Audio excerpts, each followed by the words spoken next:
If you file a tax return, then it's going to affect you. And 160 million of us file tax returns every year. Intuit, which is QuickBooks and TurboTax, and H&R Block have lobbied for 20 years to keep the Internal Revenue Service from creating their own direct filing program that would allow taxpayers who are mandated to file a federal tax return to file for free directly with the Internal Revenue Service. But they've lobbied for 20 years to have the IRS not develop their own, saying, you don't need to, we can develop it better and we'll make it available for free. But the problem is, even though 70% of Americans qualify for free filing, they make it nearly impossible for you to find it and qualify that way. ProPublica investigated and found that these two companies had put a no index tag on the search engine. So if you Googled free tax filing, free tax software, it would instead route you to a paywall page where you would have to pay for the software. And it would tell you that you weren't qualified when in fact you were qualified for free filing. And if you did qualify, then they would hit you with all this classic bait and switch stuff. Oh, you need TurboTax, your return's too complex. Oh, what, you have interest income? Hold on. And they route you over to, you need TurboTax Plus or you need TurboTax Deluxe. ProPublica was able to locate internal documents from these companies stating that they were intentionally hiding the free filing options, and specifically that they were targeting more vulnerable groups. So military, elderly, students, first-time filers, immigrants. And if you think that sounds like a scam, well, the FTC under Biden agreed.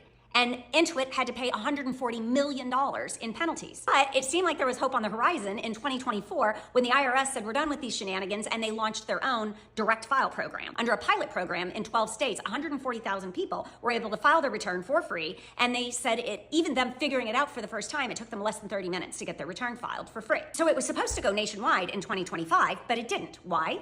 Because the Trump administration eliminated direct file in the big beautiful bill. And I'm sure it's just a coincidence that TurboTax and H&R Block spent $30 million lobbying leading up to this year. And then Intuit, which is TurboTax, donated $1 million to Trump's inauguration. And on the day he took office, 29 Republican congressmen signed a letter asking him to cancel direct file with the IRS in favor of forcing people to go through these private companies. And PAC donations totaling at least $1.8 million have been traced to at least 19 of those congressmen. And most Americans don't even know this is happening. And let me get this number. Hey Siri, what's 160 million times $79? $640 million. When there's $12.6 billion up for grab in filing fees. And that's their low end. That's just the TurboTax Deluxe, like their entry-level package. $12.6 billion up for grabs for those companies to get just in filing fees on you trying to pay your taxes. As if Americans aren't having enough trouble just paying their basic tax in. Now you're going to force them to go through a private company.